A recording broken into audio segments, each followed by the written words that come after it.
Di pedalaman hutan, di tempat yang tak bisa saya sebutkan, bayangkan ada sosok perempuan jangkung, wajahnya hancur, rambut panjang kusut, tangan dan kakinya dirantai di atas ranjang besi di dalam ruangan seperti penjara. Sedangkan di luar ruangan itu, beberapa lelaki tampak sedang mengantri, seakan bau amis dan busuk itu tak pernah ada. Namanya Mas Gunawan, nama samaran. Seseorang yang dulunya pernah menjadi sopir pribadi di keluarga kaya raya dan mempunyai banyak usaha yang tersebar di mana-mana. Mas Gunawan beserta anak dan istrinya terpaksa merantau ke daerah sana karena perkara pekerjaan. Dan dari Mas Gunawan inilah cerita itu ada. Gila, benar-benar manusia gila. Kalau saya tahu lebih dulu, mungkin saya tidak mau bekerja sama dia. Di pedalaman hutan, di tempat tahun yang tak bisa disebutkan pastinya, Gunawan masih benar-benar mengingatnya. Bahkan masih terbayang bagaimana malam itu sosok lelaki yang sudah 25 tahun ini menggaji, memenuhi kebutuhan keluarganya, bahkan menyekolahkan kedua anaknya, melakukan persekutuan dengan sosok yang begitu menyeramkan dan menjijikkan. Bayangkan Mas, sosok yang saya sebutkan itu tadi adalah istrinya sendiri. Malam itu, Gunawan sedang duduk di depan teras rumah sederhana, ditemani segelas kopi dan beberapa cemilan kering. Hujan tak kunjung reda. Niat untuk masuk ke dalam kamar belum juga datang. Karena bagi Gunawan, hal yang membuatnya bahagia yaitu ketika menyendiri sambil melihat video dua bocah cilik dari ponselnya. Mereka adalah anak-anak Gunawan. Walaupun mereka satu rumah, tapi Gunawan tak ingin mengganggunya istirahat. Terlebih lagi, minggu ini Gunawan masih ada beberapa jadwal untuk mengantar juraganya keluar kota. Sebenarnya, dia lelah, tapi ia tak pernah menyesali pilihannya untuk menjadi sopir pribadi, walaupun waktu istirahatnya terganggu. Apalagi, Gunawan sudah berkeluarga, uang tentu menjadi prioritas utama untuk kesejahteraan keluarganya. Sampai akhirnya, ponsel yang sejak tadi ia pegang berdering dengan begitu kencang.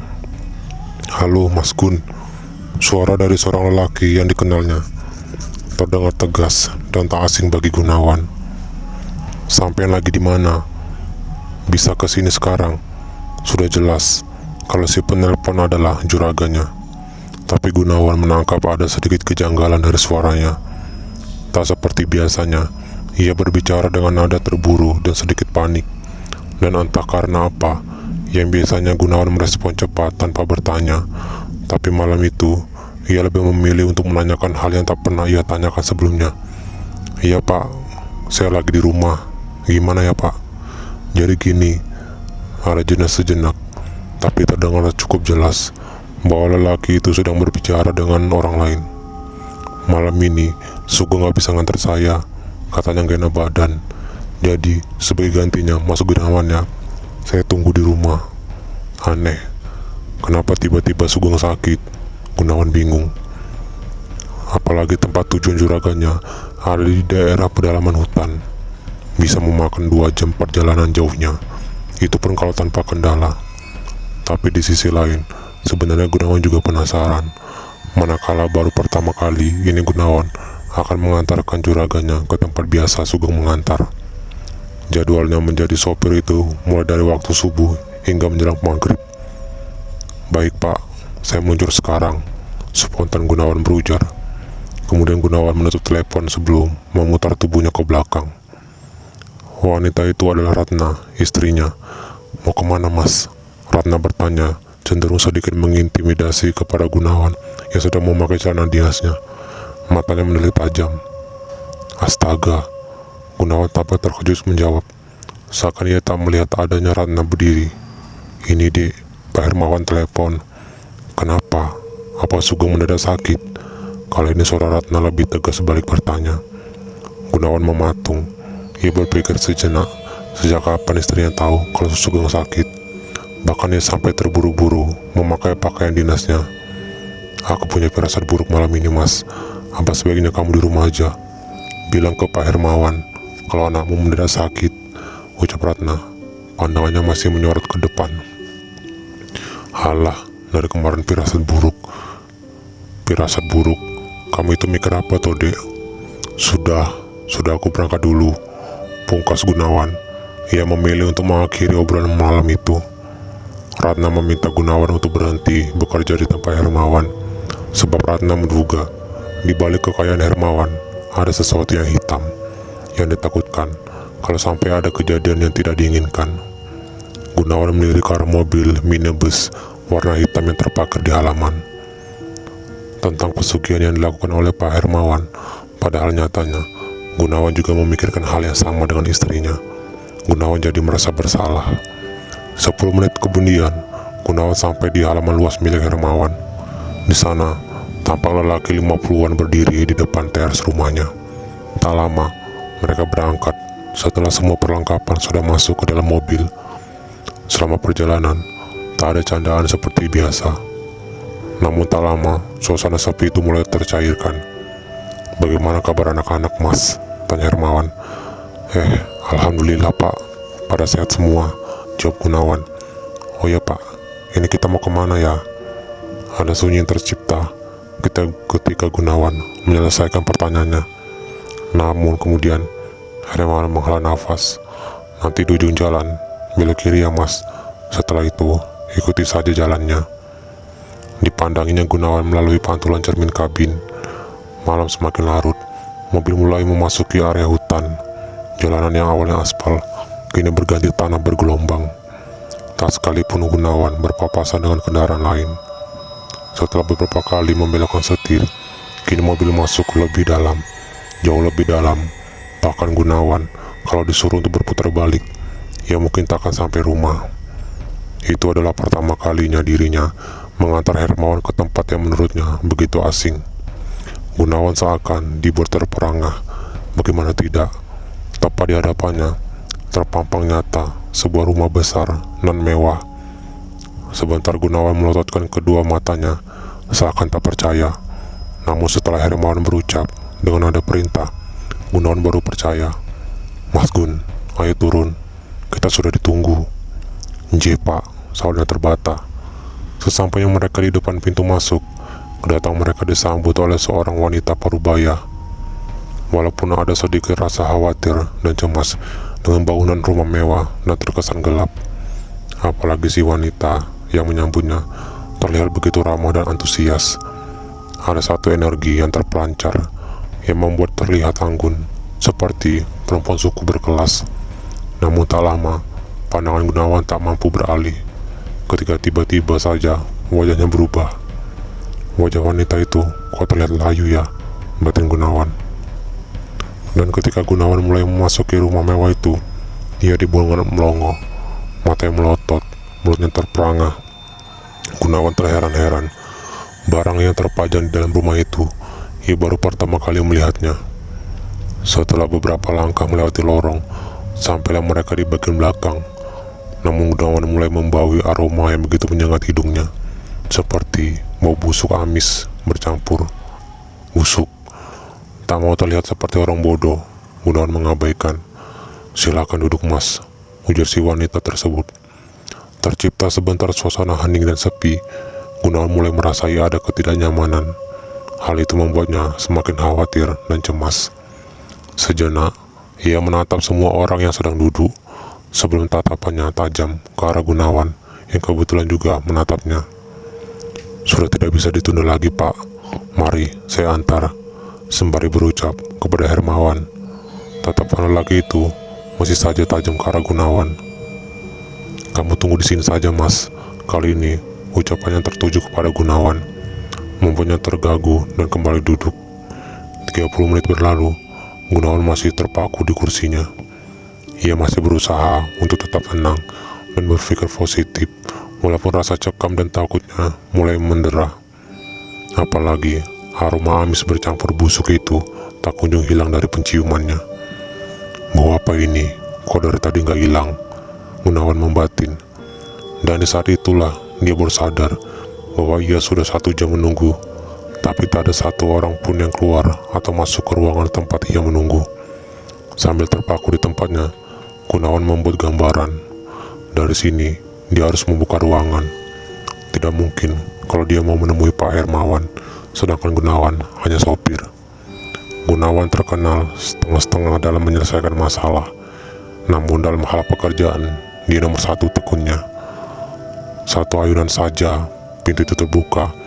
Tapi bagaimana kalau ada orang di balik pintu? Bagaimana? Lagi-lagi, Gunawan harus berpikir dulu. Mau kemana, Gun? Suara itu membuat Gunawan nyaris pingsan karena terkejut. Tapi kini kedua kakinya gemetaran. Gunawan menoleh kemudian, namun tak melihat ada seseorang di belakangnya. Aneh. Sekali lagi, mau kemana, Gun? Kembali Gunawan menoleh. Kali ini dia dibuat terkejut. Sugeng. Spontan, Gunawan mengumpat. Ia tertawa melihat tingkah Gunawan yang ketakutan setengah mati. Karena terkejutannya, Gunawan sampai tak menyadari bila sosok yang menyerupai Sugeng itu bukanlah Sugeng yang asli. Gunawan pun menyambutnya dengan lega. Mereka berdua kembali melangkah bersama sambil mengobrol. Katanya kamu sakit, Geng. Kok kelayapan? Geng, Pak Hermawan sebenarnya ngapain sih? Kamu pasti tahu kan? Sugeng tertawa kecil. Memangnya kamu tidak tahu ya, Gun? Ucapan Sugeng barusan membuat langkah Gunawan terhenti tiba-tiba. Maksudmu apa, Gung? Bersamaan dengan itu, langkah Sugeng justru semakin cepat, membuat Gunawan kewalahan untuk mengejarnya. Geng, tunggu, teriak Gunawan. Namun sampai di ujung lorong, yang di kanan dan kirinya ada sebuah ruangan tertutup, ia tak mendapati ada Sugeng di sana. Gunawan semakin mencekam. Baru kali ini Gunawan merasakan ketakutan yang luar biasa. Selang 1 atau 2 menit berlalu, ia kembali membaui aroma yang sama, amis, bercampur busuk, bangkai, menyengat. Semakin ia mencari, semakin pekat bau itu, membuat perutnya teradu kuat seperti angin muntah. Tak tahan dengan keadaan itu, Gunawan melangkah cepat, mengakhiri salah satu pintu paling dekat. Tetapi, baru saja tangannya mendorong pintu, ia disambut satu sosok, berdiri tegak sedang membelakangi. Hampir seluruh bagian tubuhnya tertutupi rambut. Gunawan mundur, tubuhnya gemetar, mendapati bahwa sosok itu kini berbalik menatapnya tajam. Gunawan terjatuh di lantai. Gigil ketakutan semakin kencang. Salah satu wajah hancur bermata putih melotot ke arahnya. Tiba saja sosok itu merangkak dengan kedua tangan dan kakinya yang panjang. Tolong saya, tolong. Berat dan kasar suara yang keluar dari bibir sosok itu.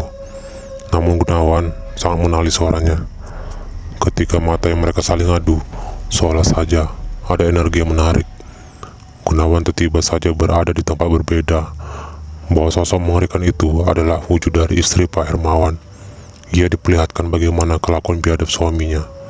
Bu Indri Samaran, istri Pak Hermawan, dijadikan wadal untuk tumbal pertamanya dan dijadikan media untuk mencari kekayaan.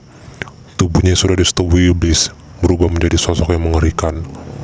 Tangan dan kakinya menjadi panjang, hingga peristiwa yang membuat Gunawan tak mampu melupakan di mana tangan dan kaki Bu Indri diikat dengan rantai di atas ranjang besi. Kemudian Pak Hermawan melakukan hubungan layaknya suami istri dengan brutal. Di saat itulah auman keras dan mengerikan keluar dari tenggorokan Bu Indri, memenuhi seantero ruangan. Di salah satu ruangan yang belum terbuka, di sana, tepatnya di ruangan mirip penjara, ia melihat dengan mata kepalanya sendiri. Pak Hermawan berdiri di samping ranjang besi, sambil mengusap-ngusap rambut istrinya. Sedangkan beberapa tamu yang tadi ia jumpai sedang mengantri, melakukan ritual hubungan menjijikan dengan sosok jangkung yang diketahui adalah sosok itu adalah istri Pak Hermawan, Bu Indri. Tak lama, beberapa tamu yang selesai melakukan hubungan itu, tubuhnya terkulai lemas dengan mata melotot dan mulut menganga. Namun sukmanya sudah terbelenggu menjadi tumbal titik sukma dari pesugihan Pak Hermawan. Apalagi ketika pandangannya mengedar ke sekeliling. Begitu terkejutnya Gunawan saat ia melihat sosok yang sangat ia kenal, Sugeng. Ternyata di balik sikapnya yang pendiam, ia juga mempunyai hasrat untuk menjadi kaya raya. Namun justru Sugeng tertipu oleh rayuan iblis bertopeng manusia. Gunawan menduga kalau Sugeng tertarik setelah Hermawan memberikan uang secara cuma-cuma. Kejadian itu terjadi 1 hari sebelum Sugeng dikabarkan sakit. "Gun, aku dikasih uang sama Pak Hermawan," Sugeng berbisik. "Dan ini katanya gak disuruh balikin. Asik toh." Sugeng menutup dan mengikatnya kembali. Kalau itu untuk memancing agar Sugeng menjadi tumbal, bisa saja. Namun terkaan dan dugaan itu semakin lama semakin menyudut pada apa yang sekarang Gunawan lihat. Itu adalah 10 tahun yang lalu, yang berarti Gunawan menyimpan rapat semua rahasia Hermawan. Ia tak berani untuk menceritakan semuanya di hadapan publik, bukan tanpa alasan, tetapi nyawa keluarganya yang menjadi prioritas utamanya. Selang 5 tahun kemudian, hal yang sangat mengejutkan pun terjadi. Gunawan menganggap ini mungkin keberuntungannya. Waktu itu, Hermawan diambang kematian. Sosok jangkung istrinya sudah tak mampu lagi menopang tubuhnya yang semakin lama hanya tinggal tulang. Bahkan sebagian anggota tubuhnya sudah terpisah dari yang lain. Dari situlah Hermawan kena imbasnya. Dari dalam kamar, hampir setiap hari Hermawan mengerang kesakitan. Habis bukan berarti kurus dan kering, melainkan Hermawan memakan dagingnya sendiri, mulai dari paha hingga ujung kaki habis dimakan sendiri. Tak ada yang membuat Gunawan merasa ngilu. Setiap kali dia mencabik dagingnya, dia mengerang. Tapi setelah itu, dagingnya langsung dimakan mentah-mentah. Nah, pas mengerang itu, mulutnya langsung membuka dan tangannya memasukkan daging sendiri. Ngilu saya. Peristiwa itu disaksikan oleh Gunawan dan beberapa pekerja yang memang setiap hari mengurus Hermawan. Sampai di akhir hayatnya, Hermawan mengembuskan nafas terakhir dengan cara yang mengerikan. Ngeri banget pokoknya, desis Gunawan. Bayangkan, tubuhnya dalam posisi yang ngangkang, bagian paha sampai ujung kaki hanya tulang, bahkan sudah tak mengeluarkan darah. Tangannya dalam posisi mencengkram, kepalanya mendongak ke atas, mata melotot dan mulut menganga seperti membantu huruf O. Dengan bergidik, Gunawan menjelaskan secara detail. Saat itulah Gunawan memutuskan untuk meninggalkan semua harta yang pernah Hermawan berikan. Dan kini Gunawan memilih untuk meninggalkan daerah pedalaman hutan, kembali ke kampung halaman dan beralih sebagai sopir antar jemput anak sekolah. Walaupun tak seberapa, tapi dia bersyukur dan berharap tidak akan menemui orang seperti Hermawan. Di balik dari kata menyeramkan, di situ ada pelajaran yang berharga.